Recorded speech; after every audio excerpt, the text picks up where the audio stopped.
and welcome back to another episode of Real Talk. I am your host, Officer Antoine Thomas. If you had been maybe watching for a few seconds, you saw that we say, hey, bye, we're done with this. We already, hey, no need to talk. We're done. Well, we're back. We got some things worked out because this is, again, live podcasting. It happens. But I want to start back over because I'm just going to, say you hadn't listened to it. Please, as I always say, like, share, subscribe to Real Talk Podcast, but I will move very quickly. And if you had not had the opportunity to go back and listen to the last episode, do so. Eric was on with me. He is the owner of Instill Distillery, former Raleigh police officer. He has a wonderful podcast with Mike the Cop, Fear to Stop. Go back and listen. We talked about his upcoming book, Pig Latin, that he's will be releasing at some point, I guess maybe the end of this year or next year. Either way, you got to get a copy of it, Pig Latin. But today, I have some special guests on this particular show. Like I did tell you, season 4, we will be bringing lots of different guests on. So I thought it would be befitting to have some wonderful people that I had the opportunity to meet back in 2022.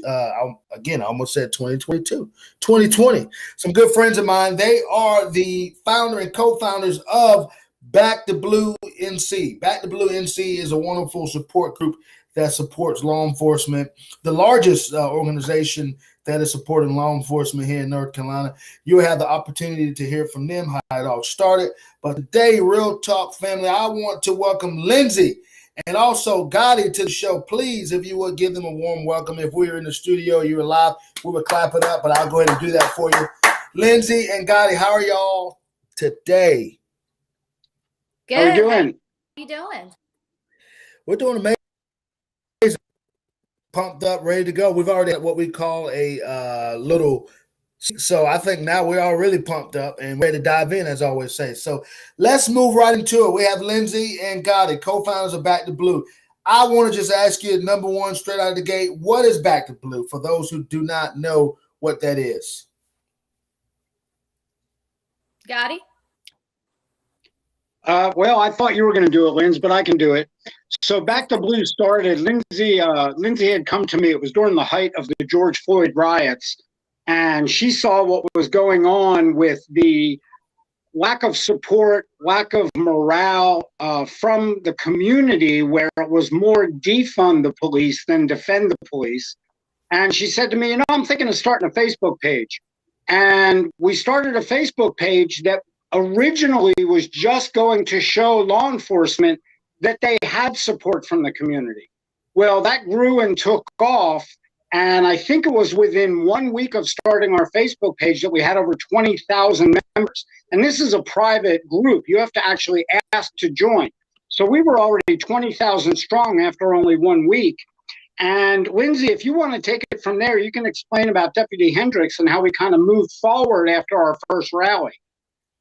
So like Gadi said, it was just the idea of showing support for law enforcement in a time everybody seemed to be calling for defunding the police. And this was being plastered on the media that the police were bad and we needed to take away funding. The majority of Americans felt. So I had the idea of starting this group and we can come together and show support. And so like Gadi said, it grew within the first week, 20,000 members, within the first month, 40,000, and rallies to show support for these departments locally. But we lost the first officer since their founding, which was Deputy Hendricks of office. And he left behind 2 young children. And as a former deputy, that really hit me hard. And, I said to my team, we have raised and give it back to these children and put into the trust fund that really started our whole mission now, which is families of officers killed in the line of duty.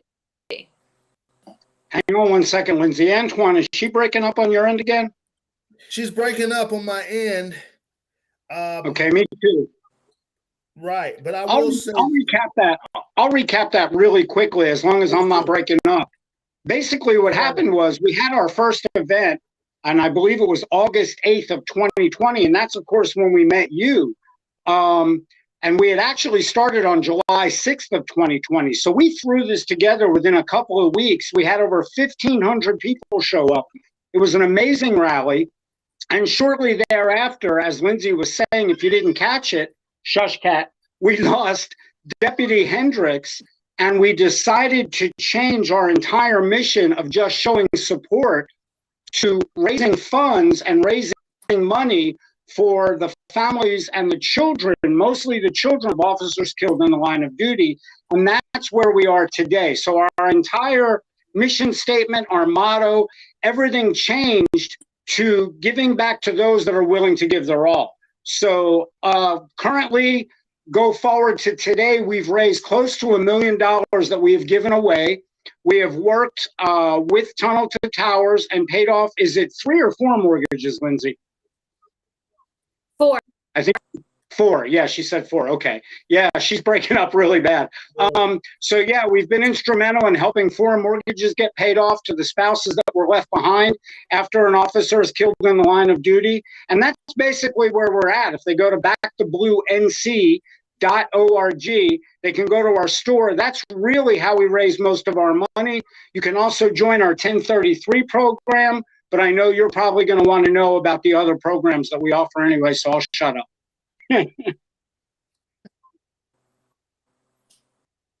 No, that was great. That was so. To recap that, we have Lindsay, who was a former deputy. Gadi, your experience is in the military world, correct?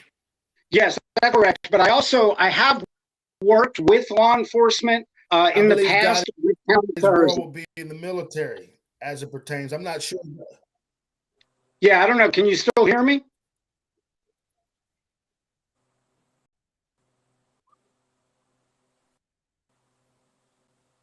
Gadi, you're also going in. No, you're going in like a wave. I think the universe doesn't want us to air so, but we're already here. We're going to do talk. We talk real issues, real problems, real internet problems as well, because that's what we do on Real Talk. Right, like real Gadi, I can't hear you. Real connection issues too. Yeah, everybody's breaking up on my end. I'll say this.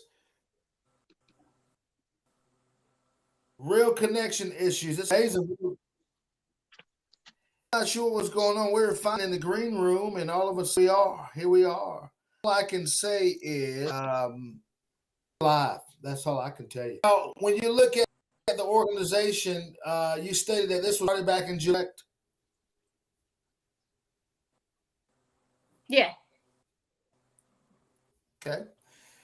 And we're looking at 2022 now. So you all have served a strong 2 years. And at the end of the day, when you come down to it, it's amazing to be able to represent and to give back. And then you all don't take any of the money. You know, most organizations, somehow they have to pay their executive staff, but you all put that money back into the wonderful people who actually wear the uniforms and to their families. You raise over $1 million. That's amazing.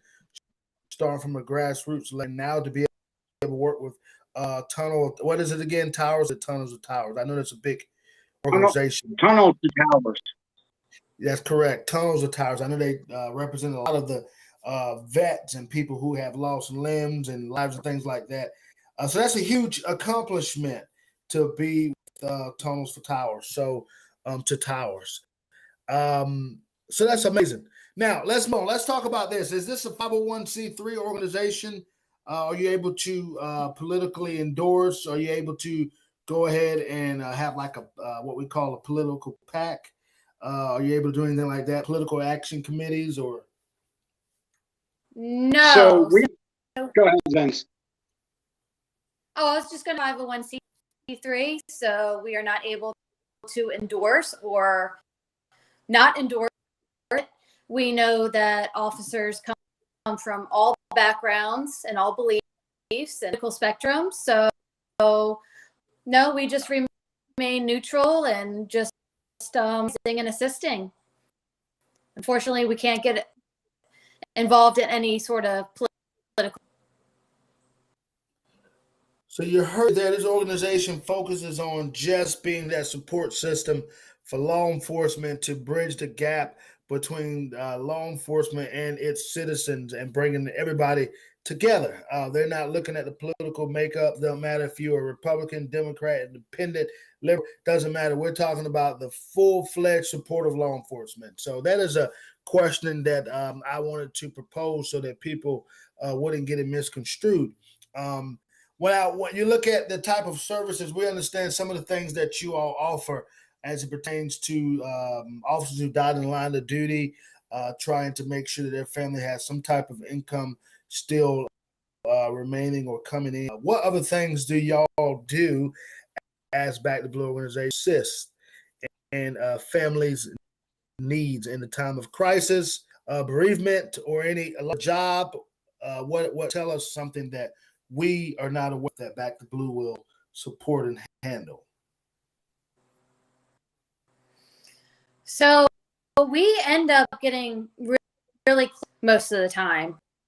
You know, we are there from day one to let them and the department, we are here for you in case you need anything. And we are establishing a fundraiser, some of the financial burden off of you. You know, we can't heal the pain, we can't fix it, we can only try to help. And and whenever we can, we do attend the funerals, and that's how we end up getting close to the families, and we end up building relationships with just a one and done thing, not just but emotional and spiritual support as well. Amen.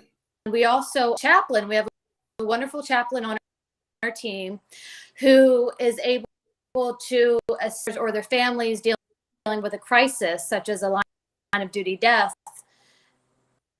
and in any way that they need, absolutely confidential, no cost to anybody. You mentioned before, everybody is volunteer only. That is awesome. Gadi, you have anything else to add to that? So again, I'm getting really ticked at our internet connection. I don't know what's going on, but hopefully you can hear me now. Besides, we do have a crisis task force, and that's what Lindsay was just talking about. If you go to our website, backtobluenc.org, and click on the tab on the homepage for the crisis task force, that is headed up by a chaplain. She's actually a chaplain for several different agencies here in North Carolina, as well as having her own church, or I should say she's the minister of her own church.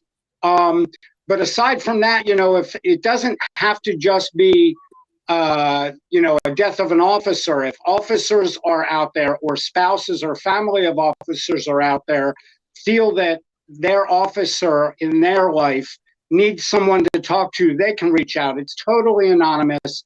The department they work for, which I know a lot of officers are concerned about, they will not be notified. This is all done anonymously. They can talk to somebody. They can contact us if they have drinking problems, if they have drug abuse or substance abuse problems, or if they just need somebody to talk to. Aside from that, we started the 1033 program. And as you know, 1033 for most agencies in North Carolina means officer needs assistance. So we started the 1033 program where people can pledge $10.33 a month or more, but it's a lousy $10.33 a month is only 64 cents a day. It's actually a little less than 64 cents a day. That goes into a separate bank account that is always there and growing. We don't touch it for anything. And then when an officer, unfortunately, is killed in the line of duty, we've got that slush fund ready to go. So we don't have to worry about being reactive. We're trying to be proactive to get that money coming in all the time. I love it. That's a beautiful thing. At the end of the day, we keep shedding emphasis on the fact that this is 100% proceeds go back into families that are hurting and families who need the assistant at that moment. So we definitely appreciate that. Now, moving further on in this particular segment, you all kind of touched on it, Gadi. I believe it was you spoke about that this was a private Facebook group that you all created from day one, took off with a bang, as I always like to say. It went all the way up to 1,000 people want to join this group. Now, my question to you today is, and you sort of answered it, but make it clear to everyone, is this a private group specifically for law enforcement officers, retired veterans, wannabe cops, security guards, bodyguards, or is this for anyone who says, I truly deep down inside support the police? Yeah, this is definitely for anyone. And what's amazing is we have, I'd say, 80% of our members, and we're over 54,000 now, but 80% of the people that are on our page live in North Carolina, but about 20% live throughout the rest of the country, and even people throughout the rest of the world that have joined. So we're getting that support from firefighters, EMS, police officers, family members, or just regular civilians who are tired of seeing what's going on and they want to support the men and women in blue. So anyone can join. I love it. Lindsay, you got anything else to add to that little key point there before we slide on through some more stuff? No, what Gadi said was perfect. We welcome anybody as long as they support our. We do have a vetting process. We are a private group to secure our members. But yeah, anybody is allowed to join. I love it. Listen, they didn't say it. I said it. We don't want any Chicago night folks over here in that group. We don't want any California. I'm joking. You can join, but you have got to be pro-police, okay? We don't want people that say, I will defund the police, but I want to see what y'all are doing within the back to blue. We don't want trust me, we unfortunately get our share of trolls, but as soon as we see that, they're out and they're blocked from the page. And what's beautiful is, although it has happened, it does not happen a lot because of the vetting process. Right. Yep, you have some questions to answer. You have questions to answer. And the first one says this, and for those who don't know, you willing to buy a cop dinner? That's the first question. And when you say no, you're not being invited to that group. No, there's some specific questions that they want to make sure that you answer. And obviously one is, do you support your police? I believe that was one of them. But either way, you got to do it. You got to have a vetting system. And of course, it's just to make sure that everyone is who they say they are or believe in what they say they believe in at the moment until otherwise proven, right? Now, when you look at this particular question, and we're coming down to the end, and then we'll just open it up. We saw that your organization played a central role during the times of law enforcement fallen officers here in North Carolina, two being some of the latest ones going all the way back to the Knightdale police officer who was struck by I believe, a hit and run who turned out to be under the influence of alcohol here in Knightdale, North Carolina. Officer Ryan Hayworth, a rookie police officer, had just joined the force, hadn't been there that long. His father was the former chief of a small town police department here in North Carolina. So his life was ended abruptly. We saw a vital role that your organization played. You were right there with the family from day one. You played that role, but you also played an essential role in a personal friend of mine who was tragically gunned down at the hands of some brutal people who killed Deputy Ned Bird from the Wake County Sheriff's Office, my former agency here in North Carolina. Y'all played huge roles in both of those families. And matter of fact, you took it a step above as it pertains to Ned Bird's family, dealing with the media and getting some things opened up as it pertains to what was going on internally in the sheriff's office. But either way, tell us a little bit about that, and tell us if you're able to share what some of the roles that you played, and are you still actively a part of those two families? Yeah.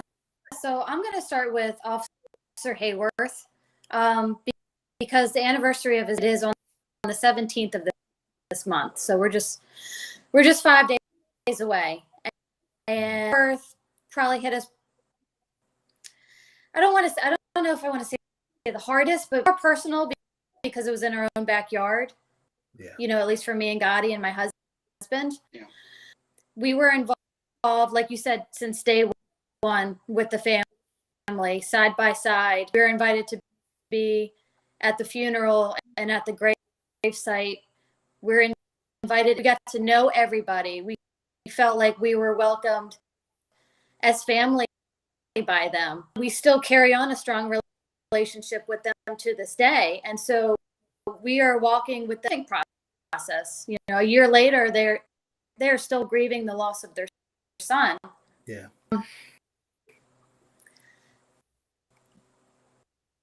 Gadi, I'll leave it up to you. I don't say, you know, because it's still so difficult for us. You know, we want to be there to support the people that are left behind and let them know they're not alone. And I'll tell you the most amazing thing, and Lindsay just touched on it, is how all of the families, and I mean every family since we started this organization, has really become a member, or more so made us a member of their family.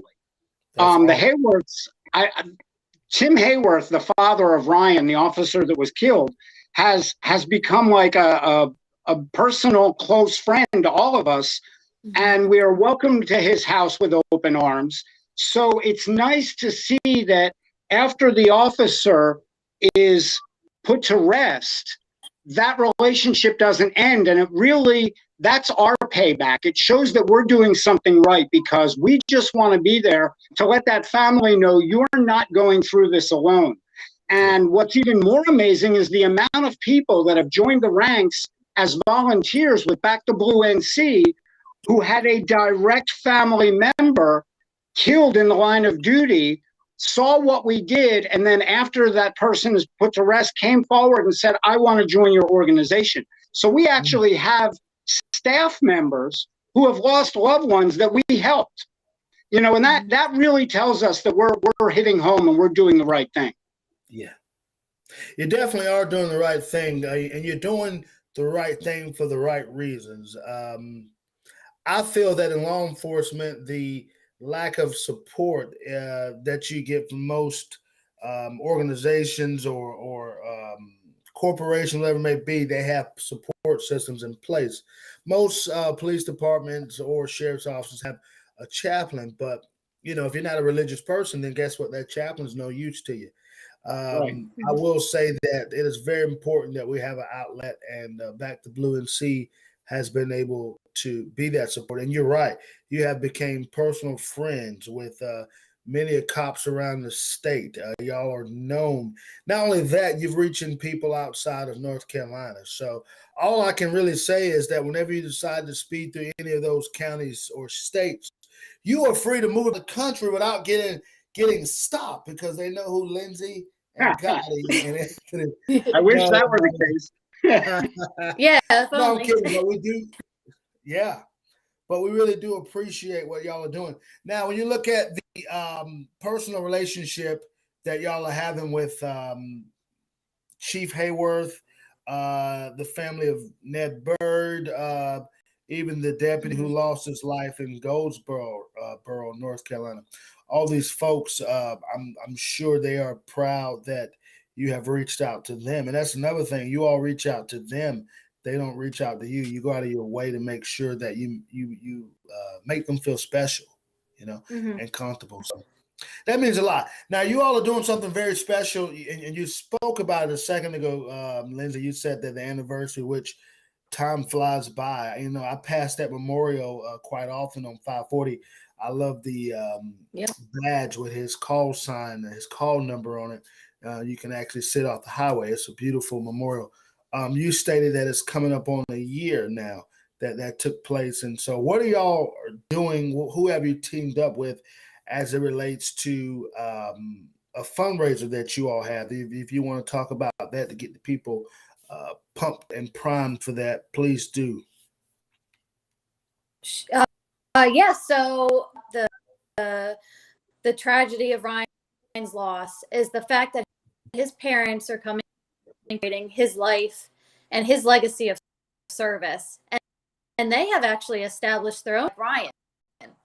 because they want to go about spreading acts of kindness throughout the world, like and touch the lives of underprivileged. I know mission trips overseas, so they're looking at doing similar things like providing schools to underprivileged nations.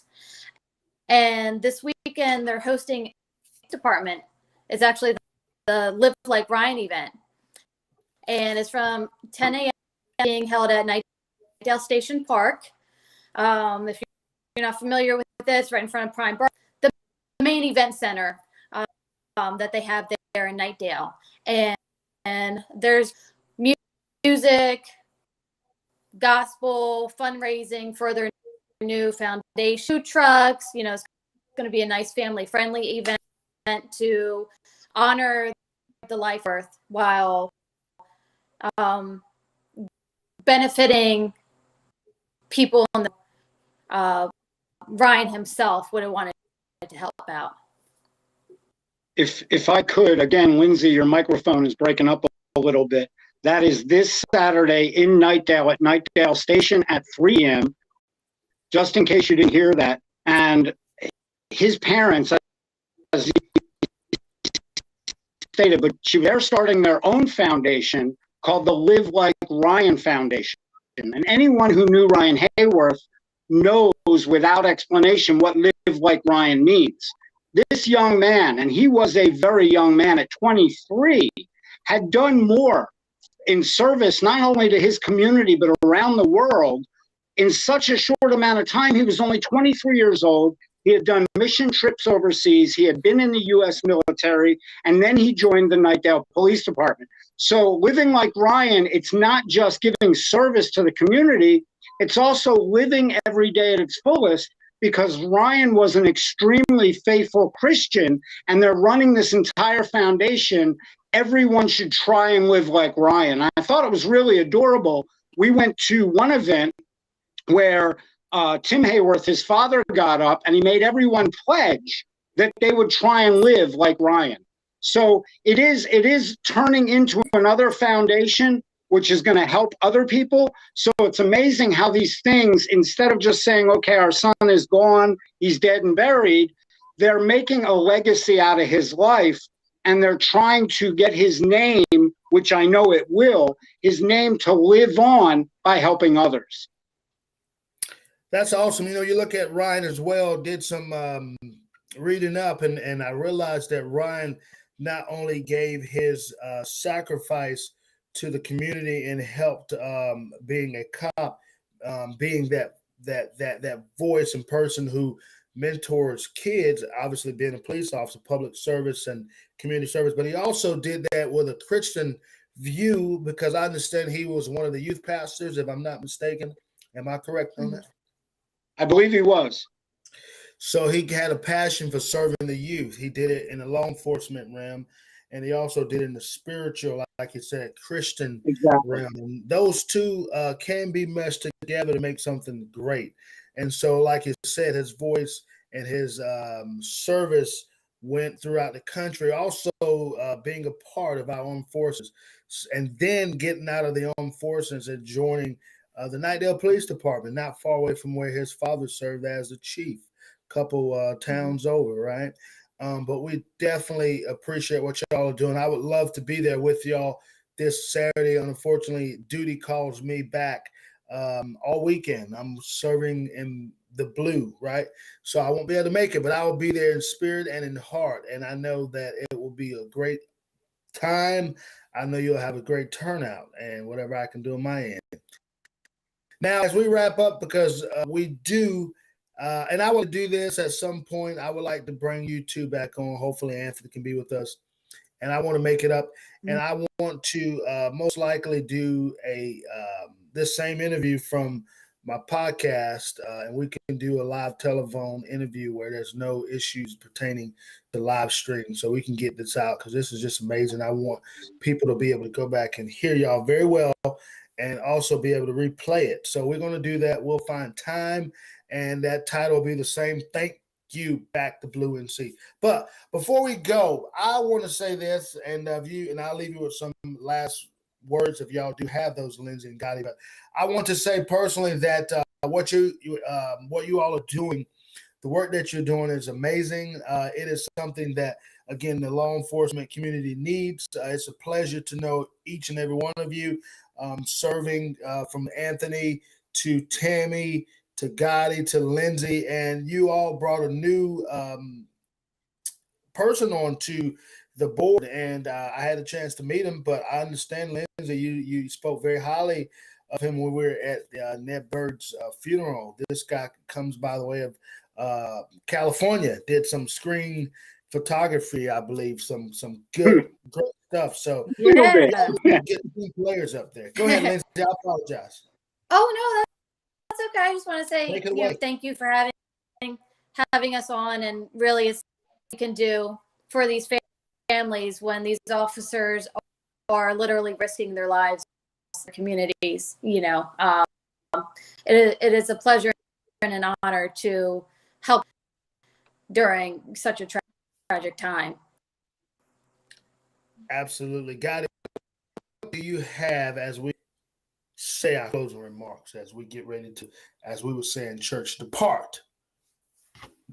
I want everyone to know, and this is not just for North Carolina, but everywhere across the globe, that there are people out there in the community, even though it may not be said often enough, that support law enforcement, and for that matter, all first responders, including dispatchers, and they understand what they go through day to day.